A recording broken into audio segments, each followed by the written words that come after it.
But we talked earlier in our kind of a warm-up and a pre-call. So while we were at ITC, you were in Florida. Yes. So what happened there? What was So that conference? Florida, so that conference was the NALBA conference, right? And the NALBA conference is essentially the independent life brokerage conference. This has carriers and distributors and agents and InsurTech, right? All of the adjacent industries that want to sell, either they're creating e-applications or agent portals or claims processes, or they're innovation companies like Assured Allies. We're there to meet with all of the distributors and all of the agents and all of the carriers.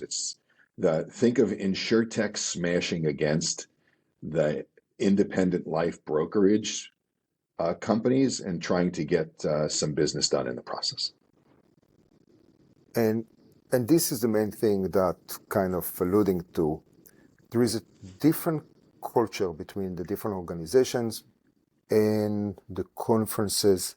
Where do we see them kind of stuck with innovation, or what is the vibe there compared to what we see in ITC and other tech-ish conferences? Yeah, Gilad, it's so interesting having gone to many of the innovation conferences where in those conferences, right, the innovation is in the forefront. The innovation is what everybody is there to talk about.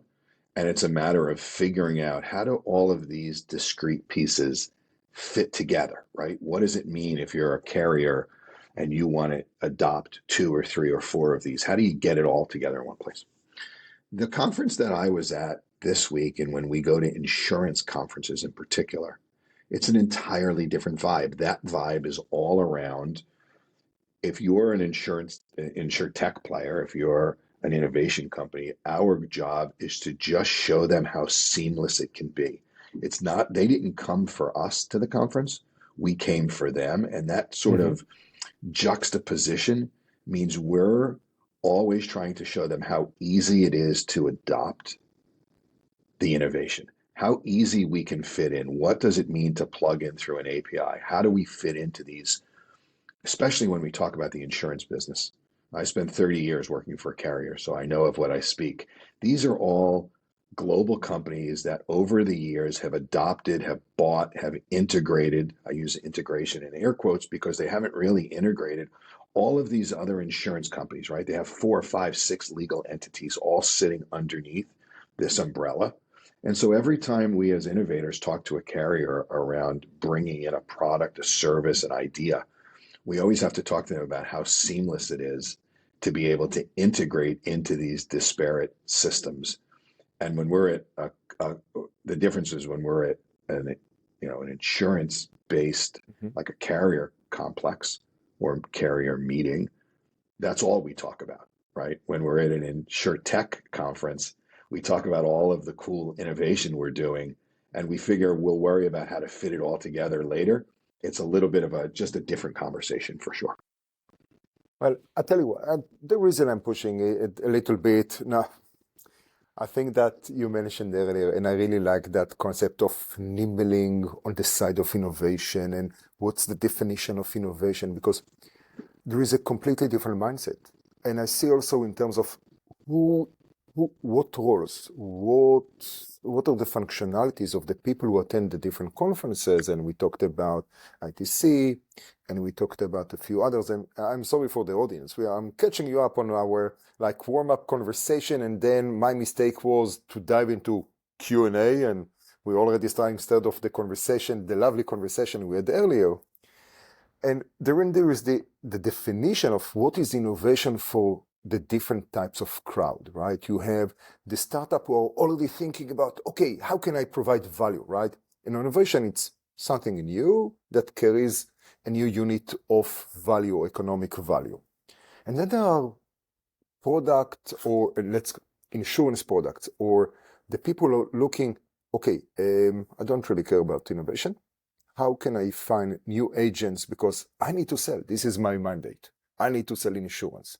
Doesn't matter, do I need to innovate an insurance product to do that? Or can I introduce a new way or a new integration for the CRM, right? Did you see any, how would you define that or the vibe of innovation that you've seen in Florida? It's so funny because you're so spot on in terms of the idea of innovation, right? Everybody has this different view of what it is. And certainly in Florida, at a conference like NALBA, where again, it's all of the life carriers, all of the distributors, this is all very much centered on how do I sell more product? How do you reduce the friction for me to sell more? How am I taking agents who are not used to selling these types of products and finding ways to get them in? So this is about acquisition marketing. This is about what sort of CRMs, what sort of innovation is there to pull people in, to make the process of selling easier, companies that are automating things that were traditionally manual. What it's really not about, at least at the surface level, it's not about driving greater efficiency through the machine, Hmm. right? When we think about innovation, there are so many places in the insurance world where innovation could be a driver of greater ROI because of reduced time to time to submission, time to pay claims. How many people can you get more efficiency out of because you're automating a process, you're bringing a system together. Innovation, in the way we think about it, is often about the value chain from start to finish and where are there opportunities, right, to create better efficiencies, either through automation or through AI or through machine learning modules, all of these things. That's not what was covered in Florida, as much as I wish it was. In Okay. Florida, it was about finding new agents. How do we get new people to sell, and how do we make it easier for them? Okay, I need to stop us talking about conferences and jump to the main topic Let's because get to the I can to the talk main about meal. conferences Yes. and even last night I had a call with the folks at ITC Japan and we are planning something for that and later on today I'm jumping on a plane to New York to meet Jay Weintraub and to talk about Medicarians, which we can connect to the main topic of today. That was a line, huh? But you know, I love this topic, and incumbents, insurance companies who are still listening, and other investors, it's critical to go to these conferences for meetings, not just buyer-seller meetings that most people think, or to the sessions, because sessions usually it's like, oh, look at this beautiful success, what we have done. But for the serendipity of hearing the serendipity of meeting someone on the line to the coffee or at a lunch, and these random meetings that you learn from other colleagues or competitors what's going on, how they think, how they perceive the insurance, and then, yes, competition to improve the product, because at the end of the day, that's the beauty about capitalism. It's an open market. It's competition and providing value. Okay, I stop here. Let's actually start the podcast because we started it. That was a very long warm up. Larry, thank you very much for joining me today. How are you doing? I'm doing great, Gilad, and thanks for having me. I'm excited to chat with you about something near and dear to both of our hearts, for sure. So one of the things when we connected and immediately caught my eye was the title of Aging in Place. And this is something that I'm looking for. I'm looking at my grandparents, all of them past the age of 90. I have only one grandmother left, so she hopefully will reach 92 this year. And I look at my age and I was like, yeah, I just flipped to the other side of the vinyl, the record. People don't know it. You have a record, then you need to turn it over, and now it's the other side. You're on side B, as we say. Side B, exactly. So I'm looking forward to what does it mean? I have a few years until retirement, health, wealth, everything comes together. What is aging in place and what's the problem that we have there? Oh my gosh. First of all, let's start with the idea that nobody wakes up in the morning and says, I can't wait to move to a nursing home, right? I've done thousands of presentations with people over the age of 65, and I ask that silly question, Gilad, every time, which is, by a show of hands, who wants to move to a nursing home? And never once have somebody put their hand up and said, yes, that's me. I can't wait to get there. People want to age for as long as they can in the place that they live currently. Maybe it's in their own home. Maybe they're living with loved ones. Maybe they're living in the same place they raised their children left. And that's where they feel most comfortable. That's what people want to do. The problem is that most people don't know how to continue to age in place. They don't recognize what it means. They don't think about how to do it, whether that means improvements in their house, whether that means making modifications, whether that means, most importantly, the financial implications of how to do that. And so when we talk about age in place, we really want to help people prepare financially so that they can make the decisions to stay in their home as long as they can. We define it as the new American dream, that people are not aware of it and most likely they cannot achieve.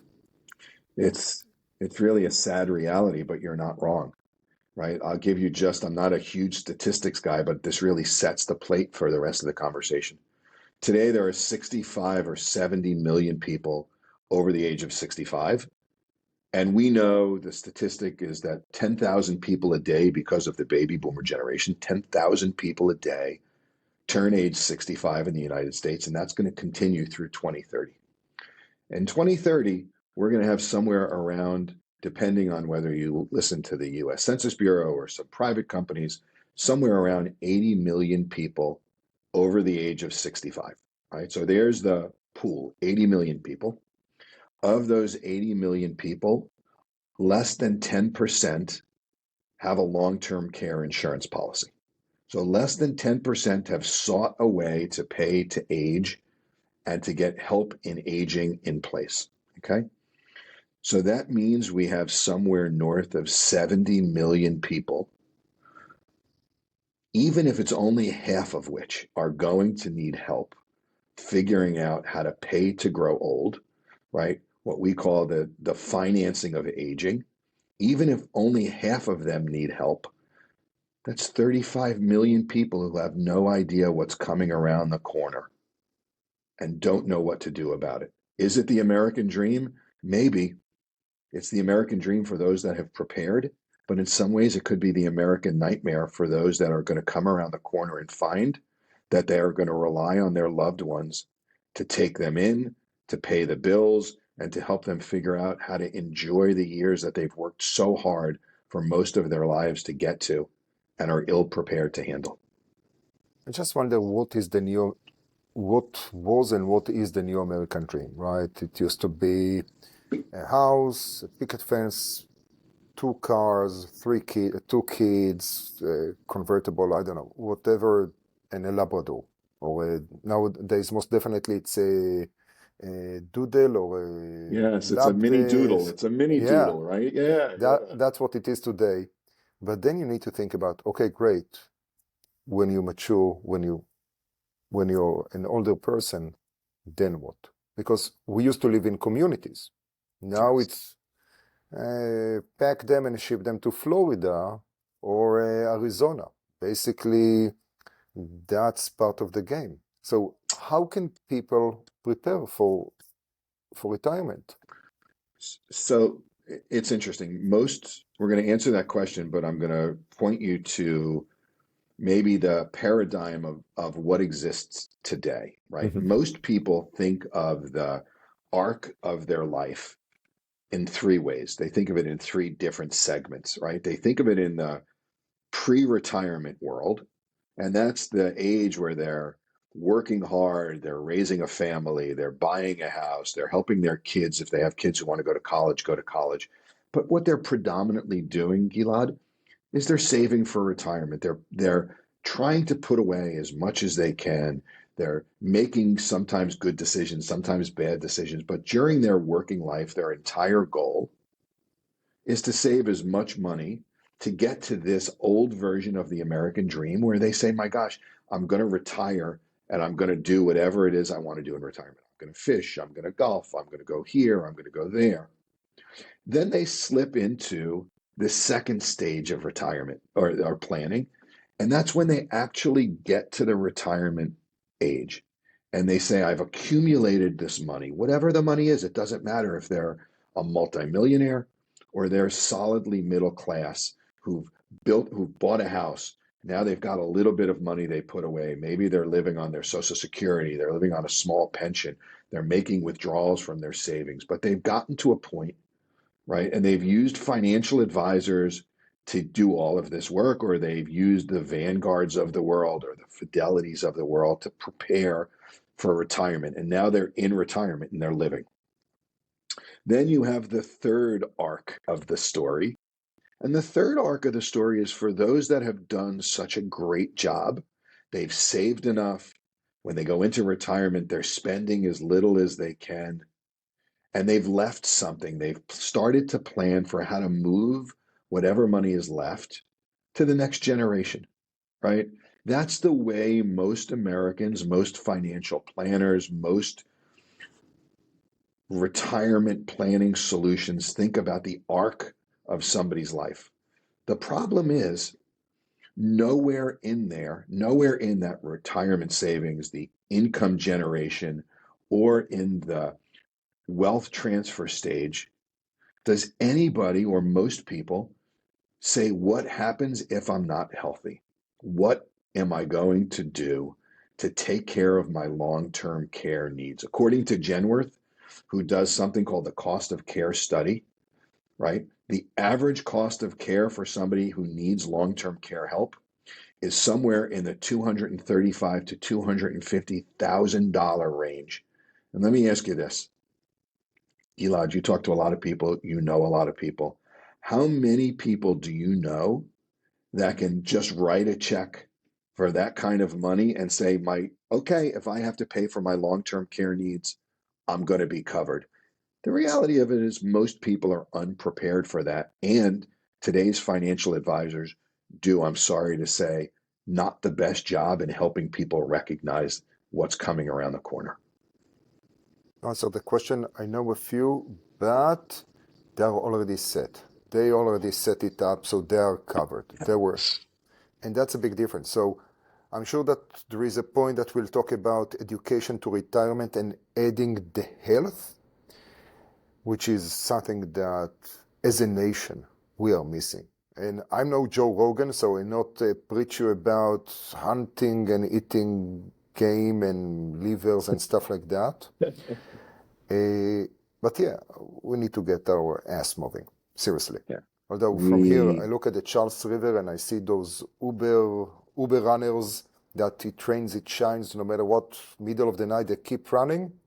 You don't need to be that. Be healthy. Gilad, that is like the perfect entry into what it is Assured Allies does. I'm going to talk about it for a second, and then we're going to talk. That's why I'm here. Yes, my I know. job is to set up the conversation for the next topic. So Assured Allies. Which is amazing. So here's what Assured Allies does. We were founded in 2017 by two co-founders who know nothing, or knew nothing, I should say, about insurance. One was an MD who had worked in the healthcare space for PwC, so he was a practicing physician. He knew about the U.S. healthcare, and he saw how broken it was. Our other co-founder had founded a technology company, not in our industry, but he had a successful exit. He sold the business, and these two came together and said, through a mutual friend, said, what can we do to found our next company? What do we want to do together? And they settled on this crazy idea about fixing the US broken healthcare system. That's where it started. How do we take this crazy Byzantine system, right, and fix it? And when they looked at it, what they really identified was not the entire broken chain, but really around how to help aging adults make small incremental change. Not enormous change, not these ultra marathon runners that you're talking about, Gilad. We're not going to try and convince somebody if they're laying on a couch to get up and run a 50-mile marathon. No. But what we wanted to do was show them that small incremental change could make a dramatic difference in what we call their disability-free life expectancy. We're not looking to make them live longer. That's great if we can. The real question is, how do we make their time here on Earth more disability-free, give them healthier versions of it? So our co-founders started this company. They got clinical researchers. They brought data science. They brought engineers together and said, what can we do using population health management techniques, right? How can we dive in to understand behavioral economics? What do people want to do? What's the right incentives? What are the clinical things that matter when we talk about changing the arc of how somebody lives? And that was the start of this company back in 2017. And it was all at exactly what you just said, which is just small incremental change that can have a dramatic impact on how somebody sees the rest of their time here on Earth. The new phrase for that, the new word, because as we defined innovation as that unit of change with positive change with a positive economic value, we need something that will define that for our health. Yes. I'm not the person to do that. I'm still struggling between the few languages that I know, so I can just borrow from one language to another. Yeah, it is this intersection, by the way, of health and wealth, right? It's where we see this. It is this incredible, and there's so much effort on both of the discrete pieces. But what we try and talk about is how do they interact together? It's not about helping you save more. That's important. It's not about helping you just live better. We've got to help you accomplish both in order for you to have the most successful second act of your life. Third act. Third act. I will third act. I will actually use that because before I segue us to the, let's call it the triple crisis. Because what you actually talked about is like, okay, you need to retire, you need your health, but you need your wealth and the planning, but the achievement will be, I want my health, my wealth, and I want my quality of life. So this is the goal. And part of it is aging in place. Other will be aging in a community, aging with family, aging somewhere which you can still do what you love to do. And I think that we can throw another famous podcaster, Dr. Tim Attia, who is talking about ages and what you need. Yes. He is about, what is it, cleaning on a bar or walking around with heavy weights or something like that. That was one of the correlated to health, which is great because you need to think about what it means once you fall and break your hip for the first time. How can you prevent things so you can keep having a mobility and the basic things so you can move and do. Yes, so is that a kind of statement? Let's segue to the concept of triple threat. It is indeed. First of all, you're spot on. It's even more than that, right? We think of health at Assured Allies. We really think of health in a variety of ways, right? Are you physically healthy? That's to your point. What are you doing around your weight management, a sedentary lifestyle, around exercise, around keeping your bones strong and your muscles limber? All of that's true. But let's not forget the cognitive piece of this also. Mm-hmm. What are you doing to stay sharp mentally? And it could be simple things. I'm going to give you another maybe statistic that leads to a story, and then we're going to get to this triple threat. Because the triple threat that stands behind it is a significant risk, but I want to sort of set the table a little bit with one example. And maybe some of your viewers are going to relate to this, and it's around hearing loss. So untreated hearing loss. And I don't mean somebody getting slightly hard of hearing. I mean somebody who has untreated hearing loss. The correlation between that disability and dementia is significant in that more than 8% of all dementia cases, more than 8%, there's over 6.5 million people in the US today with dementia. Over 8% of those are directly correlated to untreated hearing loss. These are people who are losing their hearing who do nothing about it. They do nothing about it. And so think about it intuitively. It makes sense. Somebody starts to lose their hearing. It continues. They don't do anything about it. What's the first thing they do, Gilad? They stop socializing. right? Because they're embarrassed to say, I can't hear you, or they're embarrassed to say, could you speak up? I'm not sure what you said. So they start to pull away a little bit more. When they start to pull away, they isolate. Isolation leads to a quicker decline of cognitive skills. That is an absolute correlation too. And all it takes is one simple thing. Go get a hearing test and go get a hearing aid. That's all. It's not complicated, but most people don't do it because they don't have the system to support them, right? What we do at Assured Allies is help support those people in that way. And we'll talk about that in a little bit, but I didn't want to just, I wanted to give you a tangible example of what it means to say it's not just physical, but it's cognitive, it's mental, it's social. What are we doing to keep people living in their healthiest versions that we can, whether they live with somebody or they live alone? We want to make sure that they're super active in every way. Now, the triple threat. So here we've painted this picture, right? We paint a picture that says, okay, people are unprepared and they don't know about their impending long-term care needs. So you would think all we have to do is start taking out billboards that say, go buy long-term care insurance, or go figure out how you're going to pay to grow old. We'll take out billboards in every state, on every highway. Job well done. Except it's not that simple. It's not that simple because we're talking about things people don't generally want to speak about, which is their mortality. We're talking to people about their morbidity, which is the way are they healthy, not about when they're going to die, but how are they going to live. And people don't generally want to talk about that.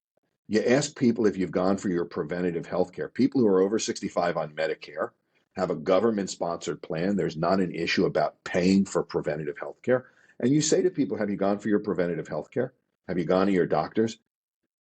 And the vast majority of people say, nah, I feel healthy, I don't go. There's a lack of consumers wanting to talk about things that are unpleasant. So we have, on one hand, people, it's not about just making them aware, it's about showing them the path why. So that's issue number one.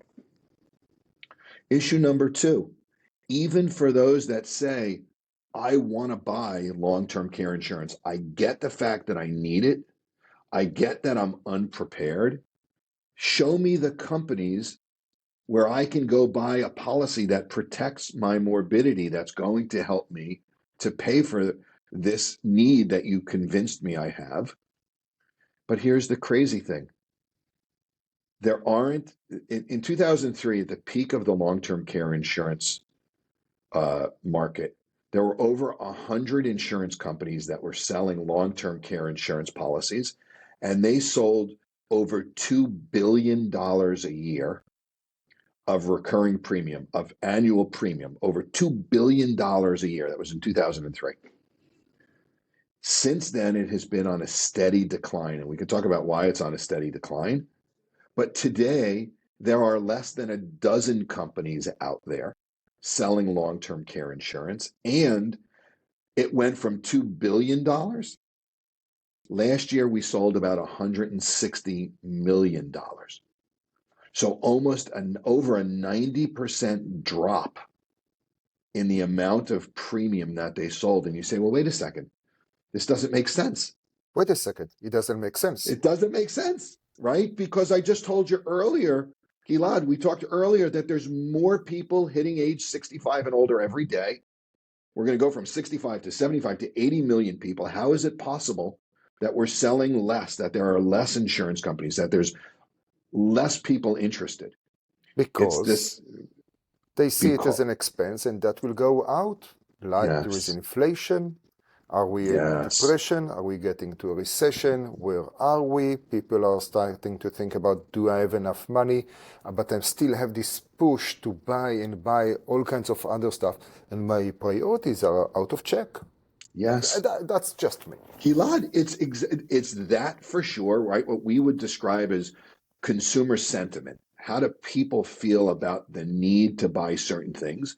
And people want to buy a new car and go on vacation because that feels good today, not thinking about what's going to be in 10 years or 20 years. I'll worry about 20 years 19 years from now, I'm not going to worry about it today. And so that's part of it. And in fairness to consumers, long-term care insurance has gotten a bad rap because the insurance companies, this is where innovation really comes into it, because insurance companies, when they built these products 30 years ago and 40 years ago, made lots of mistakes in the pricing assumptions. They assumed people were going to not live as long as they did. They assumed that they were going to make more money on the premiums at the insurance company. They assumed healthcare costs weren't going to rise 10 and 15% a year. All of these things were baked into how they determined what premiums were, how much people were going to pay for policies, and they got it wrong. They got it way wrong. And so because of that, people who own policies from 30 years ago and 20 years ago and 10 years ago are seeing rate increases, right? What used to be $200 a month is now $300 or $400 a month.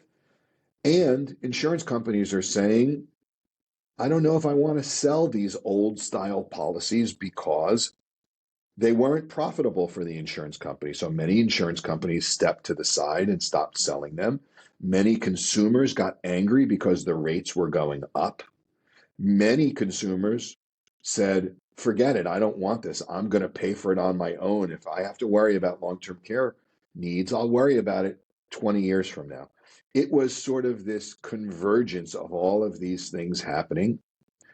And at the end, innovation is required in order to modernize what these long-term care products look like to create a robust market again. That's really the challenge. That's where innovation companies like Assured Allies and others are really starting to make headway, is we're designing products that are more consumer friendly, that create a better, what we would say is an alignment of interests, right? We So, want products. Go ahead. no. So allow me to stop you here, which apparently I Yes, managed please. to do that.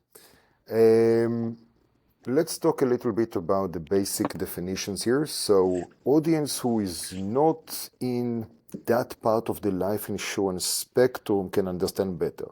So when we talk about life insurance, and usually people will consume it through their financial advisor. Actually, it's better that you tell what are the products that we have, life insurance, disability, long-term care, what they cover, and how people get them, how they learn about them, because that's part of the sell. And what are we missing in the education? Why we don't learn about it, or how should we learn about it? Sorry, already set up all the follow-up questions, but let's start with the basic. What are the products that are there to help us to retire? Gilad, I appreciate you. By the way, I appreciate you doing a little bit of a reset on this because you're right. I get super deep because I'm so passionate about what we're doing, but we should give a level set. That's Larry, it's my excellent. fault. We even skipped No. introducing you and we skipped your background. We just dove into the follow-up of the follow-up. So this is more or less the structure of this Yes, podcast. We're just having a conversation about topics that we like, and then people try to go back and forth in the chapters if we manage to edit chapters. perfect. So there are lots of different insurance policies out there, right? We for sure have the ones you've described that are most well known. Life insurance, right? Life insurance is protecting somebody's, in essence, their life. It's exactly what it says. Everybody that has obligations, a mortgage, education, they've got to take care of their families, they have aging parents. They say, if I were to pass away and my income went away, what would my family do? And they buy life insurance, and they buy that through a variety of ways. Some through advisors. You can buy life insurance these days online. Many of the websites that are out there, that is what we would describe as the basic coverage. Most people who are in a full-time job have access to buy life insurance through their work. Then you start to say, okay, but what if I don't die? So life insurance covers when I die, but what if I just become disabled? What if I don't actually die, but I can't do my job? Then what do I do? Now we talk about disability insurance, right? Disability insurance says if Larry can't perform his job and the company says, I'm not going to pay this guy to sit at home if he's not working, what do? Then? And I buy a disability insurance policy that can insure my work life. So in the event I live but can't work, it's an income replacement. Most people buy that also through work, but there are certainly ways to buy private disability policies. And that really has nothing to do. It's the opposite end of your life insurance because once you die, there is no more disability. Your family wouldn't get disability insurance if you passed away. It's only if you're quote unquote disabled but alive and can't work. Health insurance, we all know, right? Health insurance is about how do I pay to go to the doctor and keep myself healthy? And that's in an entirely different category for those over the age of 65 who are eligible and who take Medicare. There's lots of Medicare type products out there, whether they buy it, get it through the government or through one of the many Medicare Advantage companies and policies that are out there. And that essentially guarantees that you can live healthy, right, if you take advantage of those. But none of those policies really work in conjunction to answer a different question. And that question is, what if I'm alive, maybe healthy enough to work, maybe not, but more importantly, what if I can't perform what we call the activities of daily living? What if I can't get out of bed in the morning by myself? What if I can't feed myself or get into the shower or get dressed or do things as simple as go to the bathroom on my own?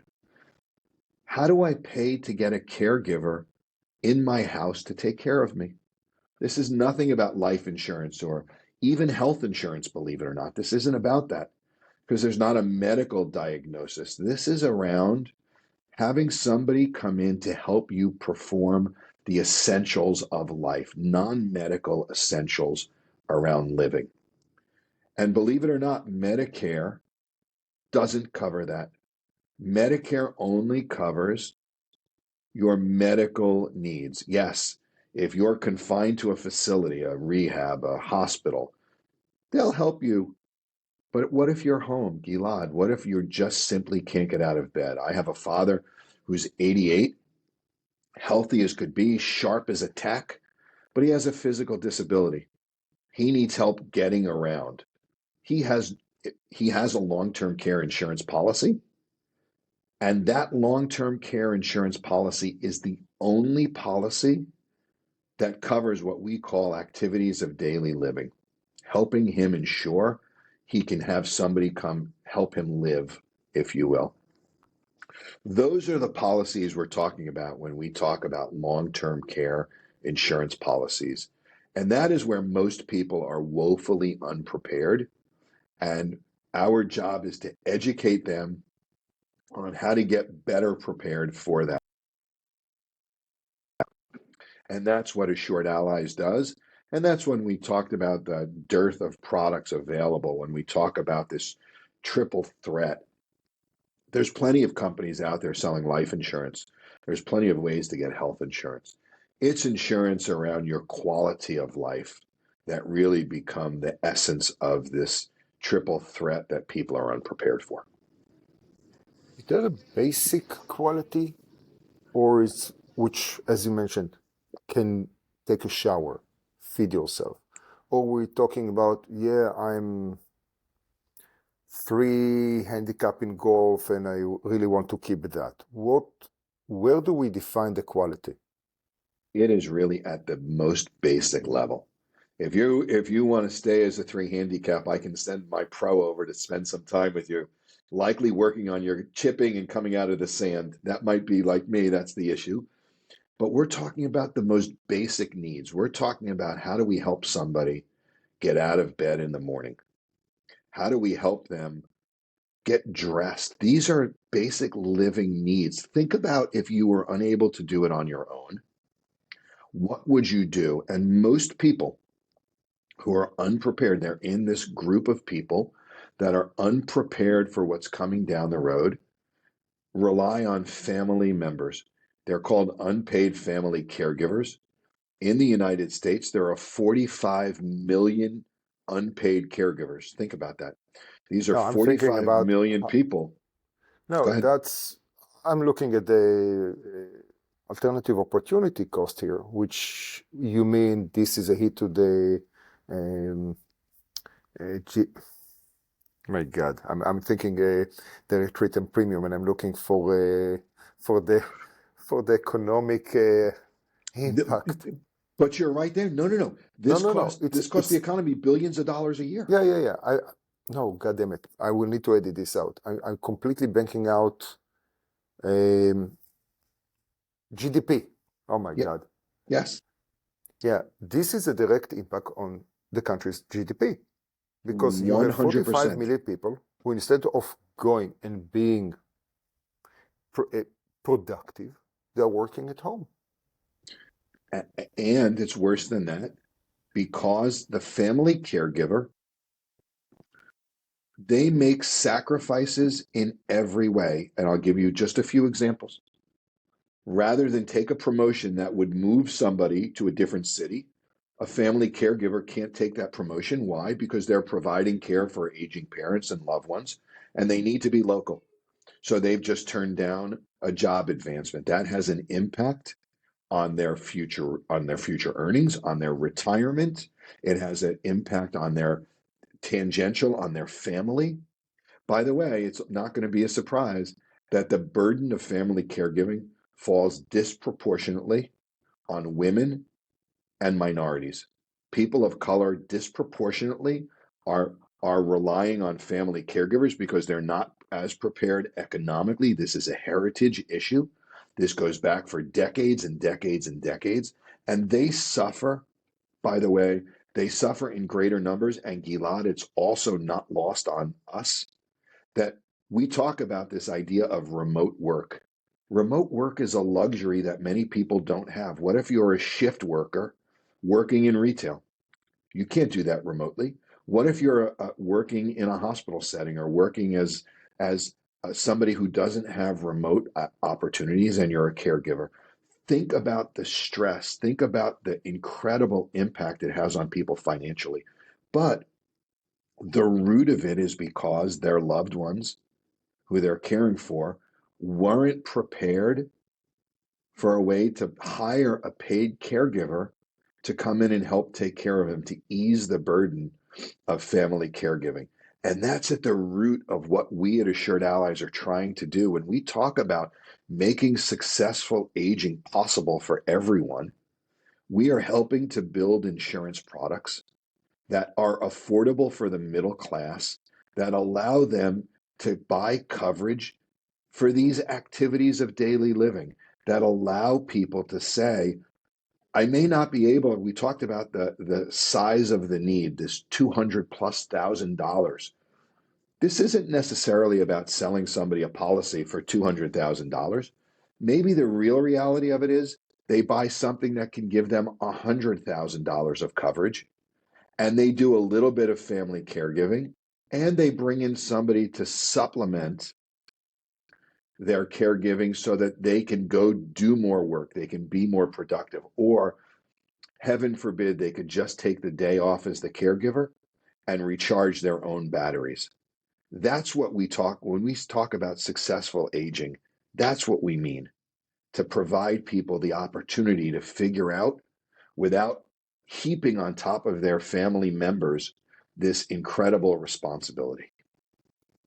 I love that, and we'll use this optimistic kind of attitude. And let me ask you the last question that I'm asking everyone in this podcast. Can you give the audience some sort of an advice and insight from what you have seen in the industry and starting companies?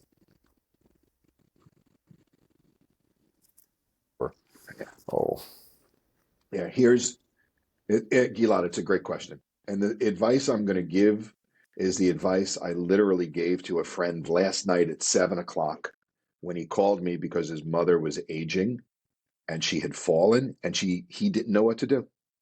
We talk about planning. We talk about if you're going to be a parent, you have 9 months to plan. You have 9 months to become a parent.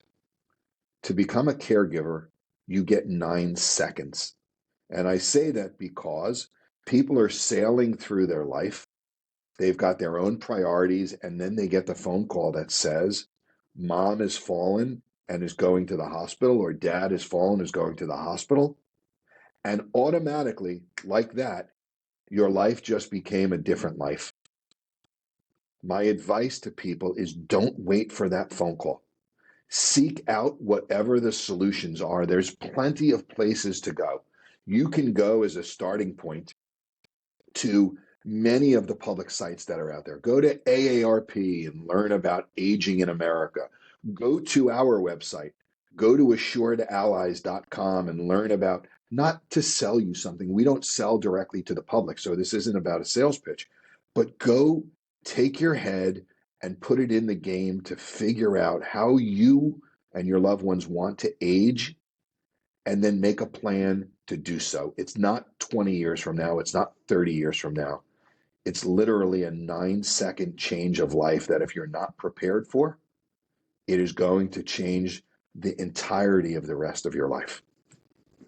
Larry, thank you very much. It was a pleasure talking to you to, I would say, one of the more important topics that we have nowadays, especially as we are looking forward and understanding where we are, because how can I say, it's not a sobering, but a reality check that you need to look into the future. We hate to do that because we live now, not there, if we'll get there. Thank you very Gilad, much. thank you so much for your time. It was such a great pleasure. I appreciate it.